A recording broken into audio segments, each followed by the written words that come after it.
Okay, it's a couple minutes after 1, so let's call the meeting to order.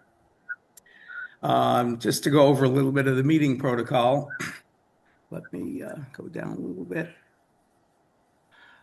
What we'll do is we'll do officers' reports first. They're usually, pretty quick in the past. What we've done is voted on each one individually. We're doing something different. We have one vote to approve all the officers' reports after the reports are done, so that should make it quicker. Then we have a few items in old business, which we'll cover, some new business, and then finally we'll figure out where we're going to go next year for our meeting. So let me first turn it over to Greg. You can do a sound check if you want. All right, can everybody hear me? Yeah. Okay, how about online? Can everybody on Zoom hear Greg? Yes. Yeah. Okay.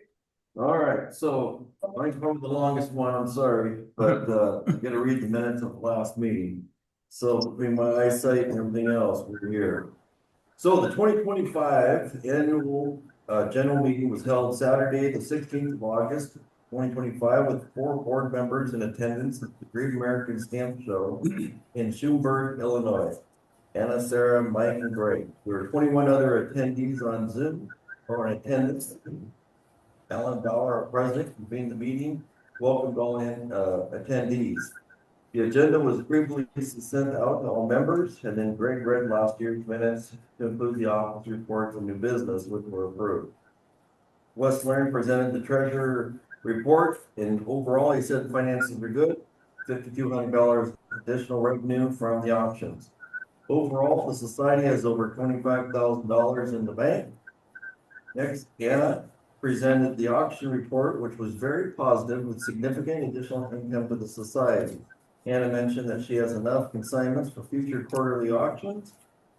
Robert, our editor, discussed that we lost a lot of members, but still meet the Canadian Post mailing minimums. Robert also mentioned how articles are always needed, and you have an idea or pictures, he is willing to help finish an article if needed. Mike discussed membership with 5 new members coming from the APS. Mike then broke down who follows us on Facebook and Instagram. All reports were approved. Alan then discussed old business, was focused on Paul in the exhibitor mentoring program, which currently has 2 participants. Alan then discussed new business. Wes discussed various possible donation ideas, which included financial donations to charitable stamp organizations, or possibly reducing the cost of membership dues, either by eliminating the second year cost or just reducing all member dues. Additionally, the possible assisting of members with their exhibit fees is being considered. A follow-up presentation with the society board was agreed for voting purposes. Alan then discussed the 2025 Zoom presentations and thanked all presenters for their efforts. He then requested volunteers for the 2026 Zoom presentation. The society is looking for additional presentations and look forward to reviewing members' ideas for future sharing. Due to time constraints, the society's new webpage presented by Sarah will be accomplished with a future Zoom presentation. George then presented on the Scott Pricing Committee. Due to some publishing challenges, over 8,000 updated prices within the 2025 Hungary pricing guide pre-1940 was delayed until the specialized catalog 1840 to 1940 was published and sent out. Greg did re-engage with Jay Bogowski, and he is always interested in getting updated pricing, waiting for our new MBK catalog to be published to send updated data to Scott Publishing. A discussion on the journal keyword index of the new website was discussed. Robert, Wally, and Marianne will work with Saba on the word listing for the site. As a reminder, for the World Stamp Show 2026, right here, the society will meet in 2026 for the next general meeting. Make sure, make a reservation for the blah, blah, blah.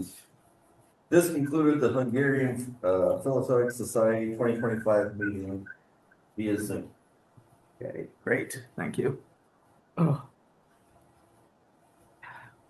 All right, so let's move on to Wes. Let's see.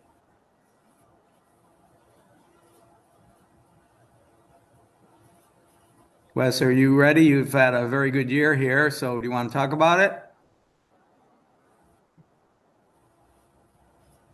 I think you're on mute. Wes. Hmm. Okay, now can you hear There, me? there you go. Okay, thank Thank you. you. All right. From the treasurer, the good news is that year 2025 was a good year financially. We had revenues coming from five sources. Um, Auctions, which actually was the largest by far, then dues, book sales, we have ads, and then some interest on a CD. Our total revenue income was a little over $4,800 for the year.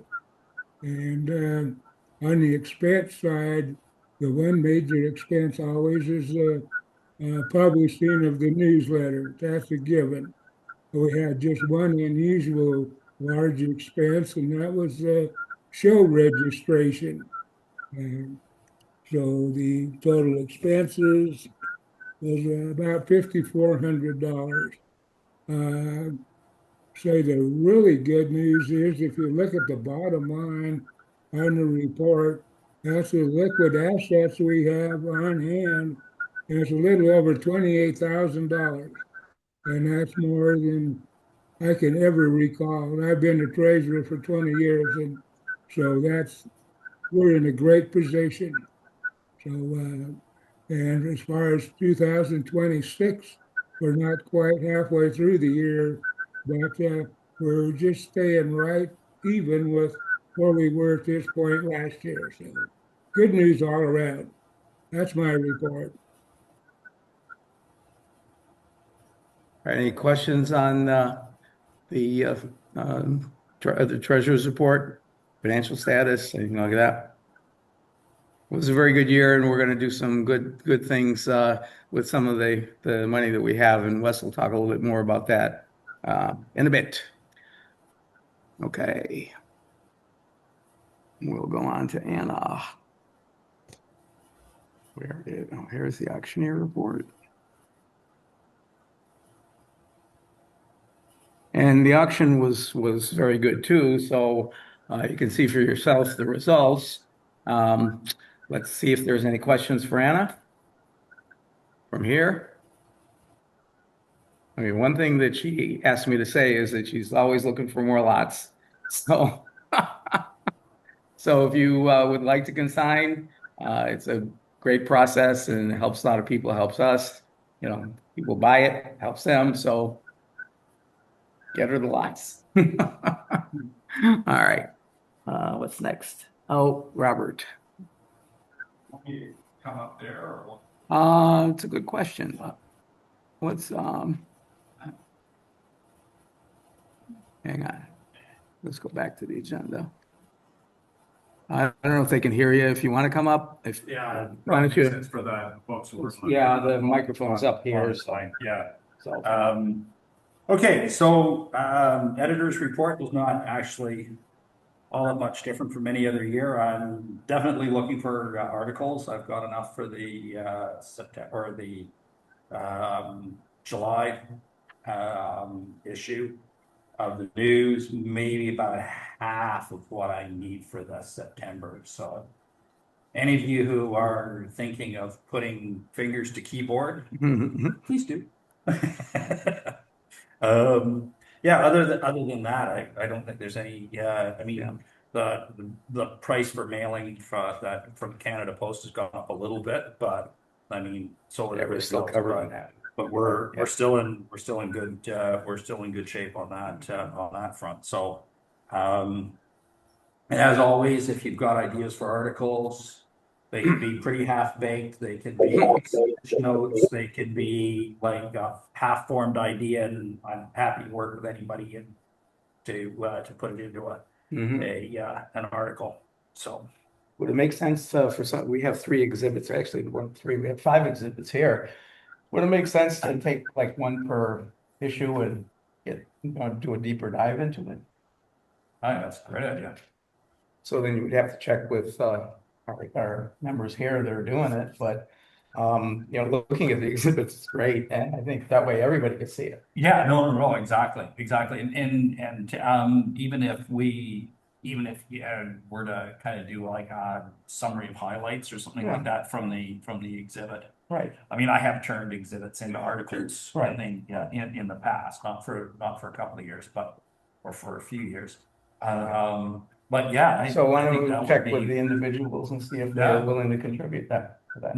Yeah, and same thing with like some of the expert presentations Yeah. that would actually make for Great really article, good articles, yeah. really good articles. So Yeah. I should probably touch base with some of the expert presenters and see if we can't kind of turn them into articles. The other thing that Mike has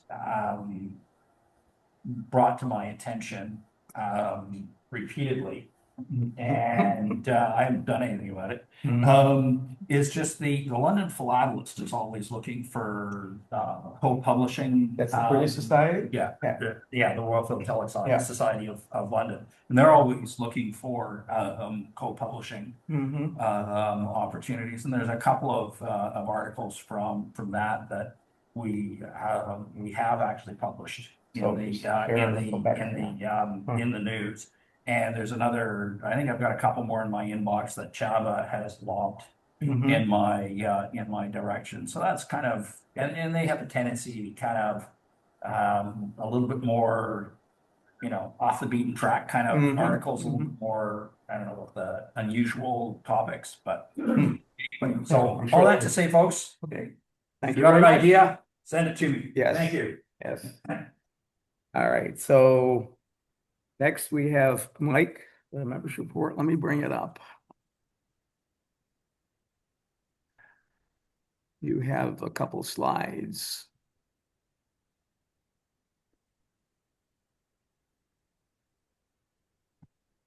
Oops, the last one. did you? Oh, that's the last one. Oh, okay, that must have been because I was looking at it. There you go. You want to do it or you want me to do it? Yeah. You can do it. Yeah. So we've gained 5 new members since our last annual meeting, except for not counting this show. And I think we're going to get 5 or 6 at least new members just at this show. We do good with the shows in getting new members. Now, what do we do? Scroll this down. Here, use the mouse. Oops. Yeah.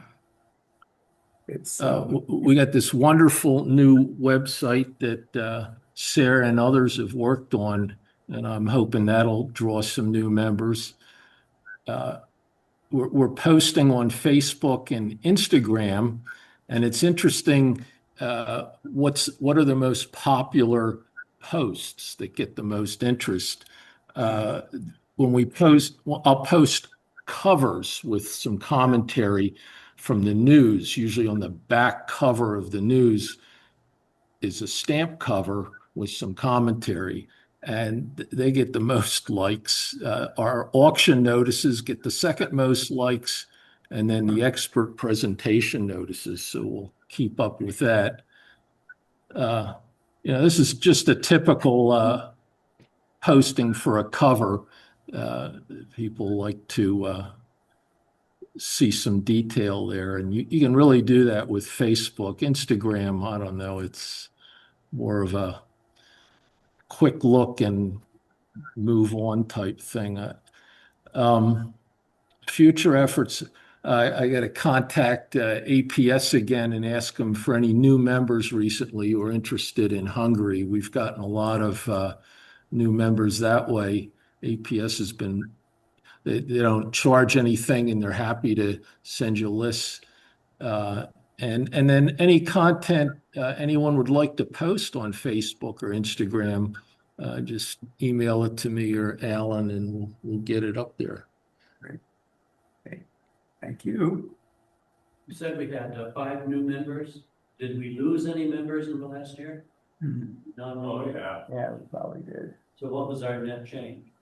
Do you know, do you have that number or do you? No, I Wes would probably have I it. don't know when a member leaves. I know when a new member goes. Yeah, that's West. Wes, what's the net? How many members did we lose last year?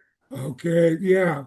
Right now, June 1st, I'm required to drop 13 non-paid members if I Okay. don't get payment between now and June 1st.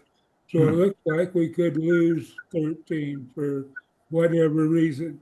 They're just not responding. Mm-hmm. So that's 13.5, it's a net of -8. Yeah, I mean, we still have about 140 members now, and that's been, relatively constant. Some of the shows we get more, and some of the ones that Wes is going to drop are for unpaid dues. So what we do is we go after and contact them, and then we say, would you like to, we are somewhat aggressive on that. So a couple of those might come. A couple of people also join for specific reasons, Mm-hmm. to sell in the auction, for example. So when they're done, Oh, then they leave. they're done. That's interesting. Yeah. Do you have any idea how long they've been members before they drop? Oh, it's all over the Well, place. I know, but 50% of them have been members for 2 years, and that tells you they're not servicing what they want. Yeah. It's kind of interesting to know. It's interesting. Look into that. Yeah, That's a that's good comment. that's a good, yeah, if somebody is here for 1 or 2 years, then they drop out, they probably don't like what they're saying. So, it would also be good to follow up if that's the case, of why, That's, yeah. Yeah, very good. Thank you. But yeah, just on that point, the members that we lose are just like, it's just all like Right. rough people who were like light members that Right. They show pass. off as more employed. I mean, it might be worth contacting somebody who's been a member for 2 years. Yeah, We're curious to know what happened. yeah, why didn't we, So I can mention on that I do call everybody, that leaves, or I try. So within our roles and how we get members, some have give us the phone number, some of us only give us an email.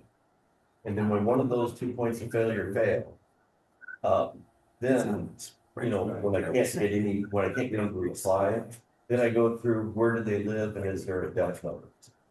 And, I try to do the best I can. And, but some people I know I've left messages for at least 3 people who won't call me back, and that's fine. I mean, I'm not trying to solve a car, I'm trying to find out why. But I do try to do that. Somebody just pay. Can I add something here? Yeah. I would Yes. think that the people on my delinquent list, they've been contacted a half a dozen times since the first of the year, encouraging them to re-up their dues. They've gotten letters, they've gotten emails, they've gotten phone calls. Yeah. The magazine has inserts, reminders. So we've done really about everything we can to try and encourage it. I have noticed that frequently a lot of members that were just joined in the last year or two don't stay. It's a higher percentage than the long-term members. So maybe it's something they, like I say, just wanted to do the auction, or they started out, but it's not what they were interested in. So we lose some of the just real recent signups. They don't stay around long. Okay. Well, good to do the analysis, though. Yeah. Yeah. Okay, so we've done the officers' report, so can we have a vote to approve? All? Yeah. Favor. I'm supposed to do a second. I'll second. Second. Approved. That's good. That was easy. All right, now we'll go to old business. Wes, you didn't have a slide, or we don't have a slide for that, but so we can talk fairly quickly about, let me just go back to the agenda.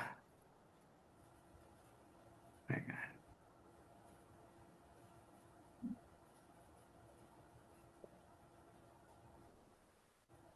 Okay, let me know when you're ready for me. All right, let me just pull it up. Okay, so this is the philanthropic possibilities. Now, Wes, we've done some things with Spellman. We actually did yesterday with Spellman, Rocky Mountain, Philatelic Library, and the stamps for wounded veterans. So you want to talk a little bit about that? Uh, yeah, I have some information I'd like to go over. Actually, about a year ago, I was sitting in my office reflecting on the past 45 years as an active stamp collector and the enjoyment it had provided me. I began to think about what I might do to repay the pleasures given to me by the philatelic world. I started researching various philatelic charities to see what was being done out there. I found 4 or 5 that were really outstanding. Each had a mission statement that included seeking and encouraging new collectors along what services they provide to promote philately in general. There were several that stood out to me. One was stamps for the wounded. Uh, SHP member George Shaw is a volunteer who works closely with the folks there. And if George is there, I'll turn this over to him to let him tell us a little bit about the stamps for the wounded. George, are you there? Yes, I am. Um, they became a 501c3 70 years ago. The focus is really developing new and intermediate veterans as stamp collectors. They accept stamps, postage, covers, supplies. So if you're looking for a home for excess stuff, they do an excellent job. They're almost up to 100 vets they're currently supporting. They have a backlog of 20 that they need more supplies for. And they also accept cash donations. And one thing, working with Rob Jensen, their leader, was he asked whether the Hungarian Society would be interested in putting together small packets of Hungarian stamps that would mean that would give you an opportunity to promote the society and also put in a piece of paper why collect Hungarian stamps. So that is something for consideration. I believe you'd be the first specialty society to do this. So SHP can be a trailblazer. So that's it in summary. Okay, thank you, George. That is an awesome charity and program that they run. Okay, I've got another outfit I think is just amazing, and it's the Rocky Mountain Philatelic Library in Denver. Uh, the RMPL is a privately funded public library open to all who are interested in stamp collecting, and it is committed to facilitate collecting as a hobby at all levels for beginners as well as experienced collectors. The library houses 15,000 books related to stamps, stamp collecting, and postal history. This includes over 800 general and specialized stamp catalogs. Uh, they also do periodicals, and they have over 100,000 individual issues. Um,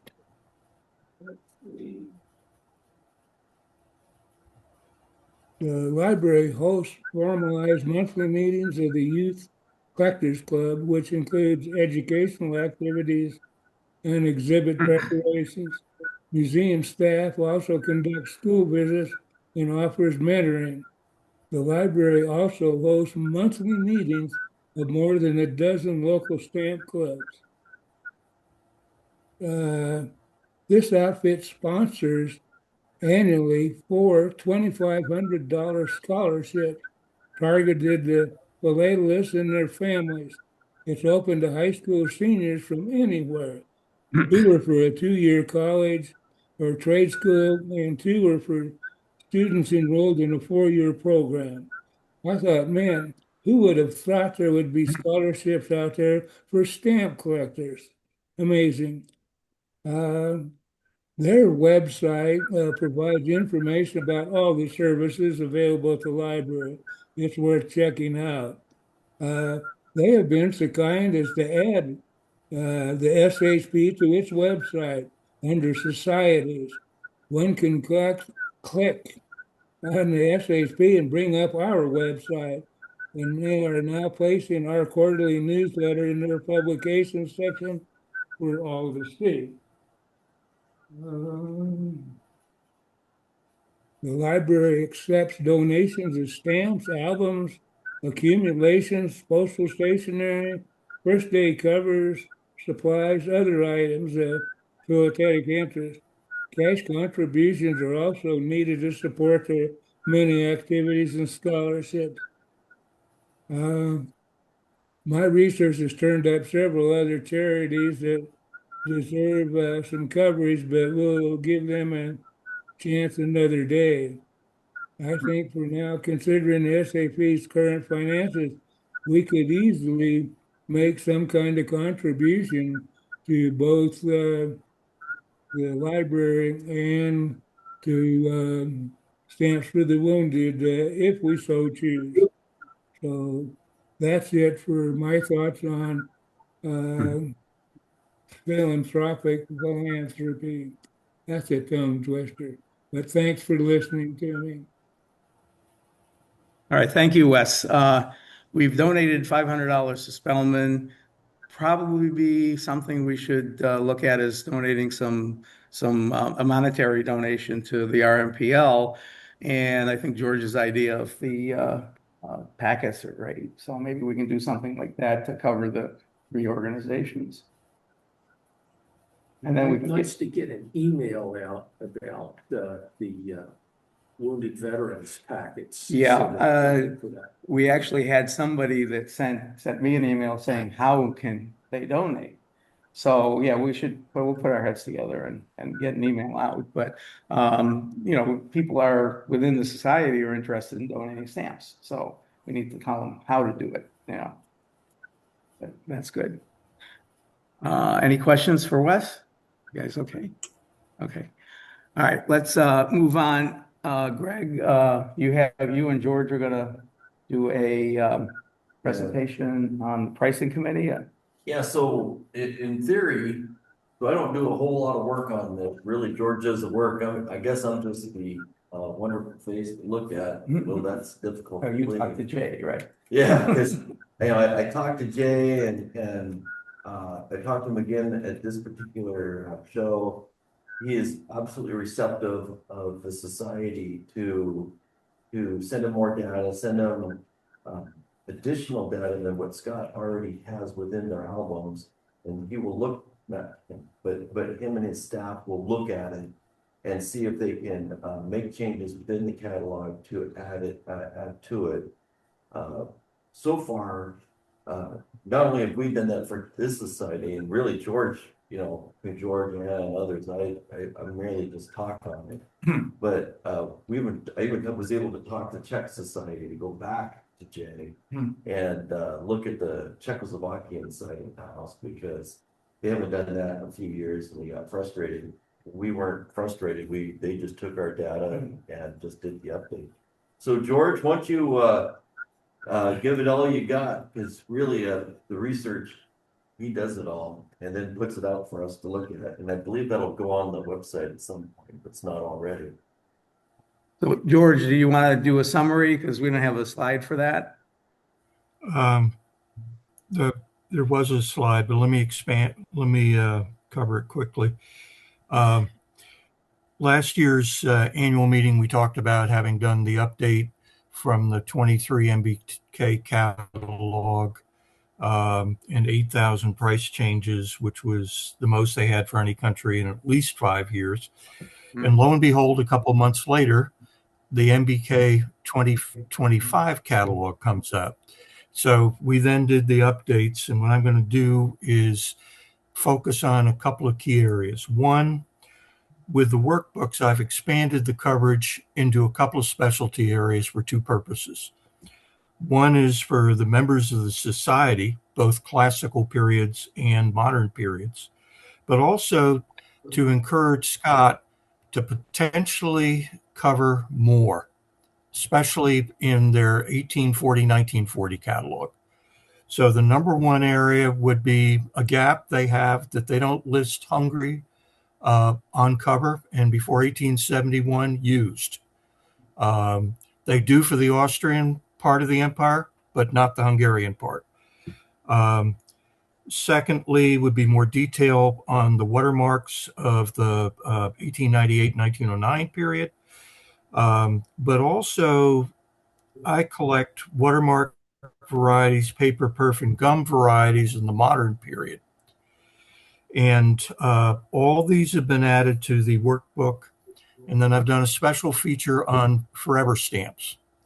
And just as Scott, when they have the US ones updated, they raise the prices. MBK raises the prices and so on. And I discovered recently Hungary has raised their postal rates first of this month by 13%. So essentially all that goes up, and there are huge discontinuities in the pricing in both catalogs where they have not systematically raised the prices of those. So anyway, that's coverage. So let me talk about the hot spots for the 25 Hungarian catalog versus the previous edition. Hot spots were ones where the average increase was 35% or more. And that meant there were some less than that, some far more than that in the areas. Number one, the letter issues, 1874 to 1899. Number two would be the watermark varieties in the 50s. And the in addition, for the classical period, the postage dues saw increases of average of 40%. They were up significantly the last time as well. So they represent classical very well. And then the other is that the on cover up to 1900 averaged 35%. Now, what this doesn't do in the database shows is it shows you by item how much each has risen in the catalog price. So you can quickly identify what's up 50%, what's up to 100%, and what didn't rise at all. So those are the two focus areas that I have done with the updates. So what are the next steps? Volume 3 of Scott, the general listings for including Hungary, will be out of either next month or in July. I plan to do an update for that and then post it on the website. And I've got the makings of an article ready to submit. I just want to have the updated information. And then secondly is when the 1840-1940 catalog comes out this fall, is do the same thing because they have more detailed listings, particularly pre-1900, Mint Never Hinged, for example. And then finally, we will submit to Scott. And Greg, I think we can do it on the generic databases, the one from 1850 up to 2024, right after they release the 27 edition of Volume 3, and then I'll do a spot check in the fall when the specialty come out. So that basically is it. George, thank you very much. Any questions for George? That's great. So you're going to publish an article for the next news so everybody can see it. Yeah. Then. Great. Yep, I have a topical outline already done. I just have to put it in English. Okay, that's great. Thank you for all your efforts, George. It is making a difference with the catalogs. Okay, so Sarah, are you there? I'm here. Okay, let me bring up your slide. Hello. Hi. Let's see. There it is.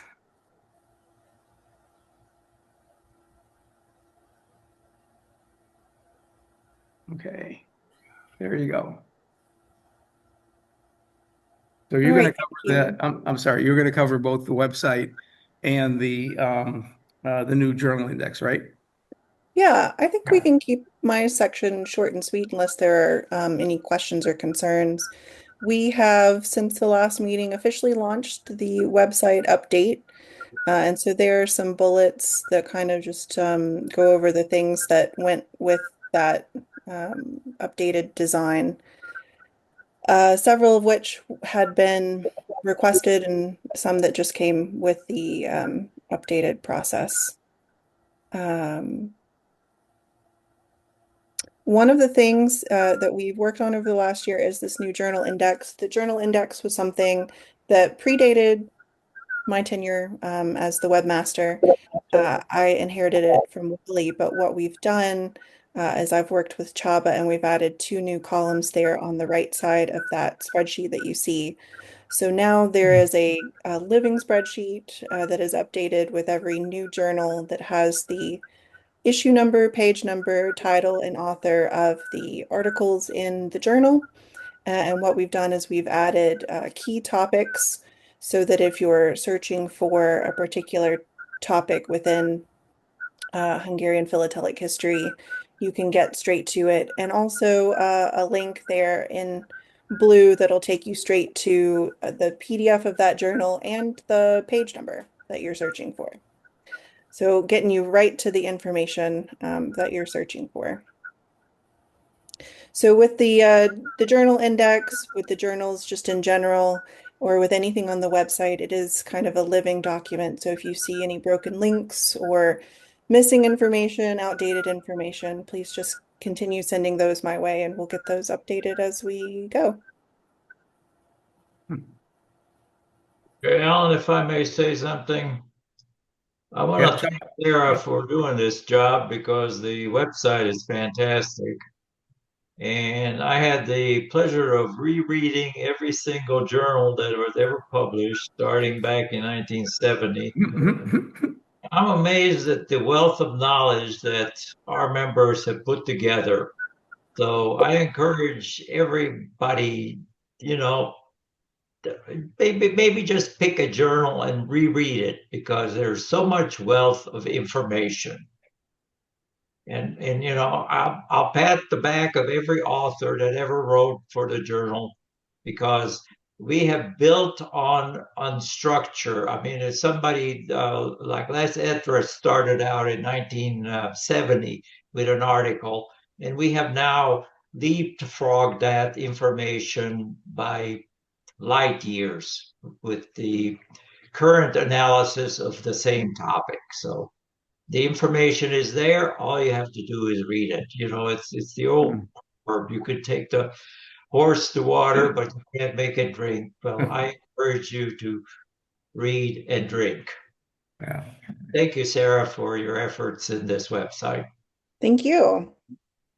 Yeah, thank you, Sarah. It's come a long way. It's a great website, and I mean I've been looking through it for different things, and just amazed at how inviting it is actually to new people. So we should keep promoting that. Um, any questions or suggestions, Robert? Just a comment, echo what you said, Alan. Yeah, last time I went to the website, I kind of went, wow, Yeah, yeah, man, this looks good. yeah, Yep. It's way easier to maneuver or like Yeah. find stuff. And yeah. yeah, Sarah's just done an absolutely fantastic job. So Thank you. And it's very good too. I mean, it looks nice. it's great. Yeah. So she welcomes suggestions, just like other officers will look for things like articles and lots. If you would like to see, if you see a problem, let her know. If you see something you'd like to add to it, let her know. So, okay, thank you. Let's move on. And what we'll do now is move down to new business. And then elections. Okay, so we have a couple things. I don't have a slide for the expert presentation series because that was last year. Looking for new volunteers. Robert, you volunteered. We'll set up the schedule. Probably during the summer, we'll set it up and we'll start in September. It depends on how many presentations we have. Usually what we do is September, October, November, skip the holidays, and then January through April. So we had, I think, 7 last year, so it's quite a few. Result, you had said you would volunteer. You're welcome to do more than one. We've had different. Mary Ann did a couple last year, so you want to say something? Honestly, I'm very happy to be working in society, and it's a pleasure to be here in the States doing our meeting. My name is John Bonner. I'm Hungarian, actually live in Ireland. I'm a member of the society for a few years, and I joined by so few times. So anyway, make it short, I'm happy to look a volunteer for the extent presentation. I have actually 3 topics from my polar background. For example, Hungarians in the polar regions, with the philately configurations, or chains of the Pathetic covers, for example, or the nice presentation and the nice research was led by Tom Morgan, senior member on the postmaster provisioners from the second board. Mm-hmm. So we can fix the topic later on. Yeah, or we can pick 2 if you're okay with that. Yeah, that's great. Mary, I don't know if Mary Ann's on the phone, but she's in Hungary and she did 2 presentations last year and they're both very well received. Are you there? Oh, maybe. The last time you sent out an email asking the members for suggested topics for presentations. Perhaps you can do that again just to, stimulate interest in that way. The presenters or the prospective presenters can pick a topic. Yeah. Yeah. We will do that. I'll add as a summary of the meeting, we'll highlight some things, and that will definitely be one. We'll look for more presentations. I mean, if anybody else here is interested in making one, just let us know. Thank you. All right, Greg, you want to do the elections? What's left? So, and everybody's, what was mailed out in the last newsletter was the election. And what I received is, six letters in the mail. I have received 8 emails, and currently 1 person present has voted. And what I'd like to do now is who are we voting for? Well, due to the rules and Alan's got to move along, and Mike wants to be the next president, so he stood up and wanted to be the next president. I'm because I'm one of the elected officials, I guess. I have to be voted in as the secretary. Wes learned as our treasurer, he has to be voted in every 4 years. Our vice president was appointed recently. He hasn't even done 4 years to get to the election cycle. What I'd like to do from the room is, if you haven't mailed in a vote and you haven't sent me an email, I'd like you to vote. Now, if you want me out, I'm all in. I just need a name, right? But that's how it works. I just need a name. And but in all seriousness, if there's something you don't like, you need to say something, and this is the opportunity to do it. So if you are a member and you haven't already voted, either from an email or a letter point of view, I'm going to take your vote right now, because at the end of this meeting, that's when the voting is done. This isn't one of those things that lasts, a whole long time where we have all kinds of voting disputes. I'll give you the numbers right now. Would anybody like to raise their hand positively for Mike being our next president? All right, we got 1.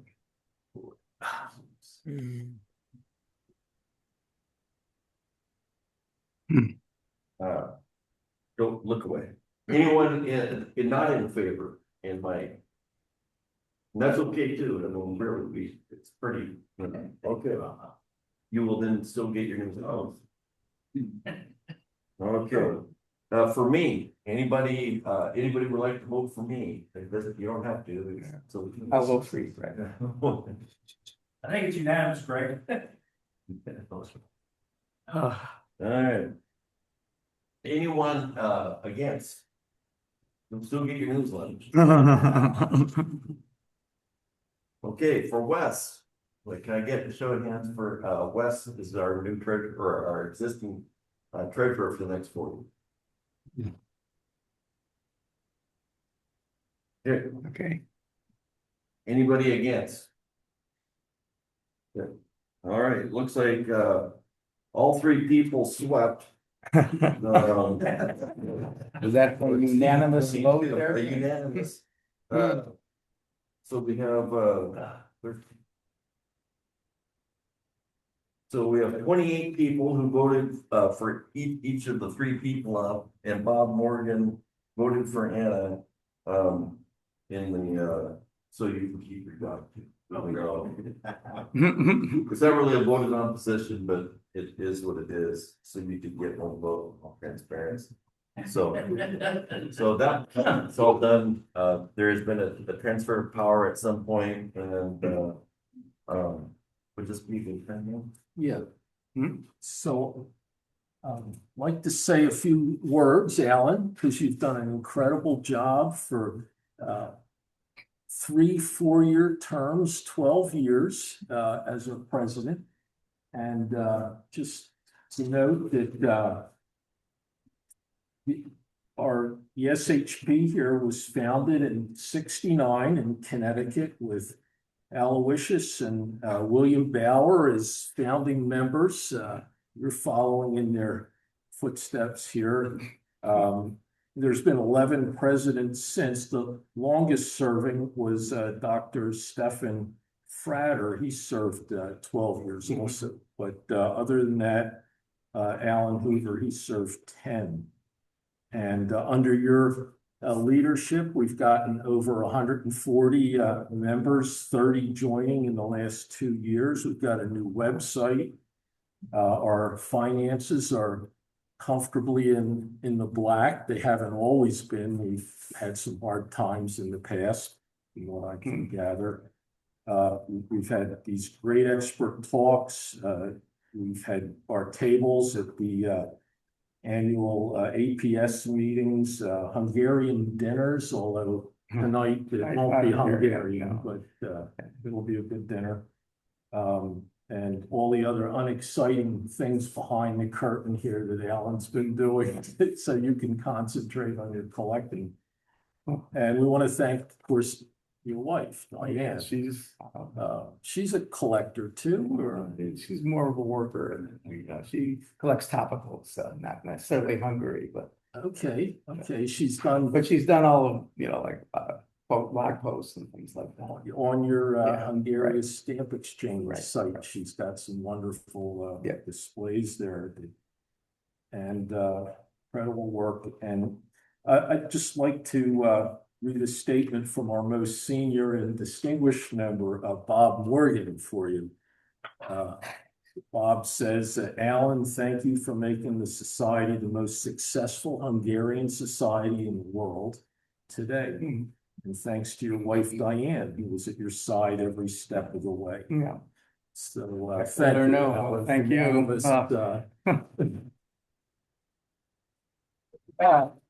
In appreciation, I want to make sure that you have something for your wall to remember.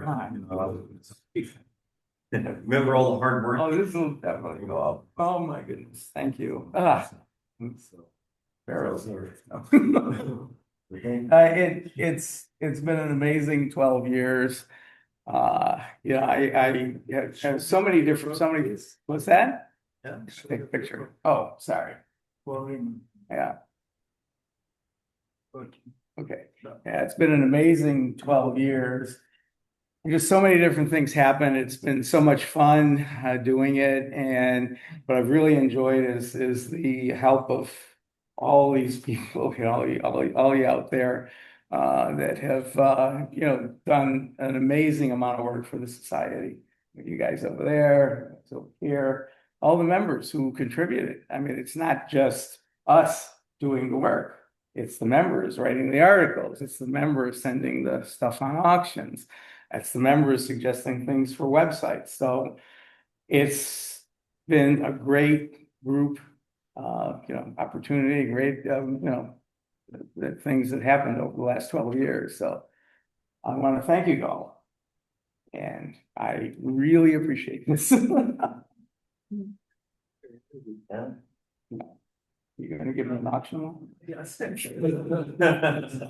appreciation for being done for society, some of our members have donated funds directly to the SHP, and that money will go directly to the Pan Mass Challenge. Oh, wow. Which we know is something that you've supported for many years. Yes, Money goes to the Dana-Farber Cancer Institute for cancer research. Yeah. And we're pleased to present you this facsimile of a check for $1,520. Oh, my God.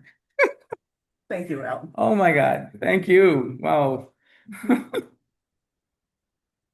Wow. And this is all going to cancer research and finding cures. And yes, thank you. Is that okay? Yeah, I've been riding for 25 years, including this year coming up. And, that's probably, much larger than any individual contribution that I've had. And it's just amazing. All this money does go to an excellent cause. So I really appreciate it.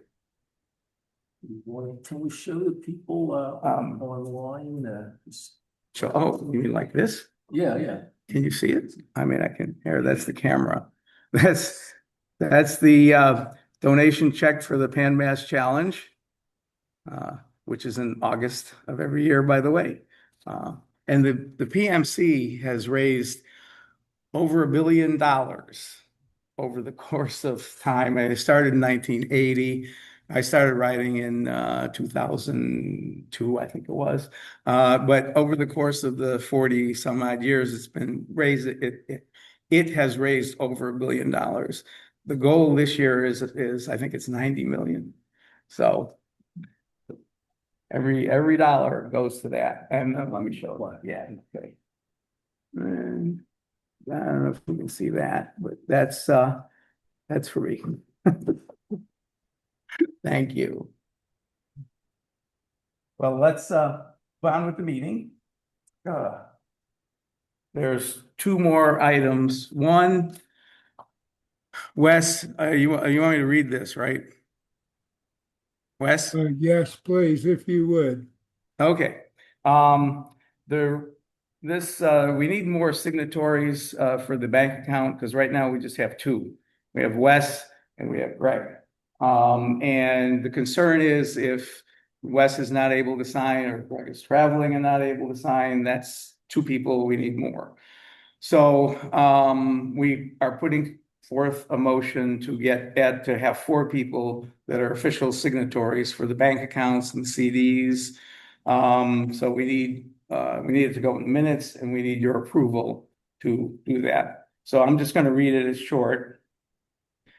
Be it resolved that the following officers for the Society of Hungarian Philately have the authority to conduct business of the society, which includes opening, closing, and revising bank accounts. Okay. And the three are Wes Lerner, treasurer, Greg, secretary, Anna, auction chairperson, and Mike, president. And that's the motion. So we need your approval. So, I put the motion in for approval. Oh, you put it. I thought Yes. we had Greg. Somebody seconded it. And we need a second. Got it? Thank you. Okay, can we vote then? Yes. Yes. All in favor? Okay. What names did you have on there again, please? What was that? What I read the names. officers did you name? Would you tell me again? Oh, sure. Wes Learned, Greg Jessel, Anna Trishan, Mike Burlingame. Okay, I got it. Thank you. Okay, you're welcome. So it is approved. I'll grab that. Yeah, and that needs to go in the minutes so he can then take it to the bank. One last piece of business before we move to Chuba, and that's pretty good timing because it's 2 minutes to 2. So we need to find or set the meeting the place for the next general meeting. There's two options, so we would need a vote because they're both good options, but we didn't want to just make a decision on it, so we let hear from you all. The first one is the next gas, and we've been going to gas for several years now. That's in Albuquerque in August. The other option is the Rocky Mountain Stamp Show, which is in May. And we've done regional stamp shows in the past. This is a regional show and had a lot of success with them. We've done one here. I think we did CPEX. We did the Boxborough show here. And so we don't have to go to a gas. Some of these other regional shows wind up getting us more members and more exposure. The advantage to the Rocky Mountain show is it's where the Rocky Mountain Philately Library is. So it would give everybody going, opportunity to go there. We'd build our relationship with them. So we'd like to get any comments or discussion on it. How do you feel about it? The Rocky Mountain show would be in Denver. In Denver, yeah. And Aurora, which I think is a suburb. And the Philatelic Library is. I can just tell you, the Japanese Society will be going to gas. Or you're going to gas, yeah. Just because it's a major show. Yeah, it's a bigger show. So that's it, there's pros and cons for both. So, we didn't want to just make a decision on it. We wanted to hear from you. Well, is the Denver, the Colorado show is in an outlying suburb that might be a little easier in terms of travel. And cost too, possibly. Possibly, yeah. Downtown Boston's nice, but wow. Yeah, it's pretty good here, yes. Yeah. Yeah. At least Wes might be able to make Denver. Yeah, you like Denver? Maybe we'll see you there. I like Denver. Yeah, let's do a show of hands. We'll do gas first. You're try, right? Good, got it. Rocky Mountain. That's pretty close. Oh, I'm sure I'm over people on here, but Yeah, are they voting? only one person's voting online. Yeah. So, anyone else want to vote online? I only saw one hand on All there. right, let me go down. John, you're voting for which one?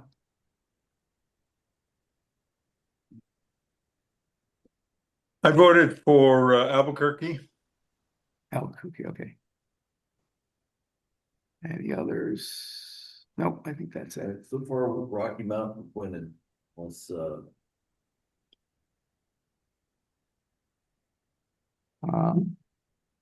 Okay. Any other inputs? looks like I Rocky. haven't Rocky followed Mountain. the voting. Have we voted for Rocky Mountain as an option? Yes. Yep, that's right. Okay, because that's who I vote for anyway. Okay, great. Sounds good. All right, so any other comments, questions? Because we can move on to Chuba's expert presentation. So let's adjourn the meeting. Motion to adjourn. Okay. All in favor? Yeah. Okay. All right, thank you.